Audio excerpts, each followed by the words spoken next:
Assalamualaikum warahmatullahi wabarakatuh.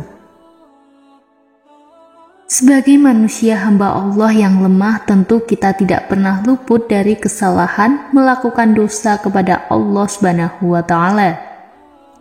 Namun ketahuilah, Allah Subhanahu wa Ta'ala Maha Pemurah. Allah Subhanahu wa Ta'ala Maha Pengampun dan mengampuni segala dosa apabila kita bertaubat kepada Allah, kembali kepada Allah, mengakui dosa kita kepada Allah Subhanahu wa Ta'ala, maka tentu dosa kita, kesalahan kita akan diampuni oleh Allah Subhanahu wa Ta'ala. Namun ketahuilah, ada beberapa macam orang yang ditolak istighfarnya oleh Allah Subhanahu wa Ta'ala.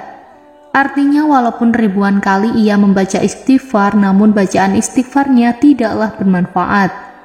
Untuk itu marilah kita simak 3 macam orang yang ditolak istighfarnya oleh Allah Subhanahu wa Ta'ala. Semoga kita semua tidak termasuk ke dalam 3 golongan ini. Maka sebagian ulama berkata, ada 3 orang yang istighfarnya ditolak oleh Allah Subhanahu wa Ta'ala. Yang pertama, seseorang laki-laki yang mempunyai perempuan simpanan zina. Seseorang laki-laki yang mempunyai perempuan simpanan zina, begitu dia selesai melakukan perzinahan, dia mengatakan Astaghfirullahaladzim.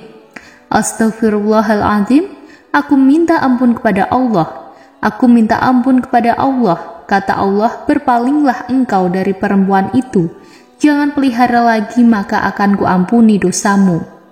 Selama kita masih bermukim dengan perempuan itu, selama kita masih berhubungan dengan perempuan itu, maka Allah tidak akan mengampuni. Minta ampun kepada Allah tapi masih melakukan suatu kemaksiatan kepada Allah, maka sia-sialah istighfarnya. Yang kedua, seseorang yang di sisinya ada harta haram. Astaghfirullahaladzim, Astaghfirullahaladzim 100 kali setiap hari, tapi dia memakan harta haram itu. Di rumahnya banyak duit haram, makanan dari hasil haram.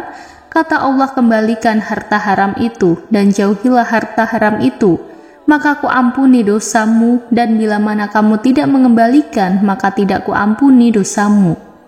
Jadi orang-orang yang berusaha dengan cara-cara yang haram, dia mendapatkan harta yang haram. Di rumahnya dipenuhi dengan perkakas dengan macam-macam perabotan yang haram, maka istighfarnya 1000 kali setiap hari tidak akan dihiraukan oleh Allah Subhanahu wa Ta'ala. Kemudian yang ketiga, seseorang yang berpakaian dengan pakaian yang tidak disukai oleh Allah Subhanahu wa Ta'ala. Beristighfar setiap hari tapi menggunakan pakaian yang tidak disukai Allah di tubuhnya, banyak perkara-perkara melanggar hukum Allah, maka istighfarnya tidak akan diterima oleh Allah. Seperti contoh, perhiasan dari emas dilarang digunakan oleh laki-laki, tapi demi penampilan salah seorang laki-laki menggunakannya setiap hari. Kemudian setiap hari dia beristighfar, Astaghfirullah, Astaghfirullah, maka istighfarnya tidak mendatangkan manfaat baginya. Jadi pada intinya istighfar itu bermanfaat dan akan diterima oleh Allah apabila disertai dengan taubat, berhenti menyesal, tidak mengulangi sama sekali, atau yang kita sebut dengan taubatan nasuha, taubat yang sesungguhnya. Semoga kita semua segera bertaubat atas setiap maksiat yang masih kita kerap kerjakan sebelum ajal sampai di kerongkongan. Amin ya robbal alamin. Wassalamualaikum warahmatullahi wabarakatuh.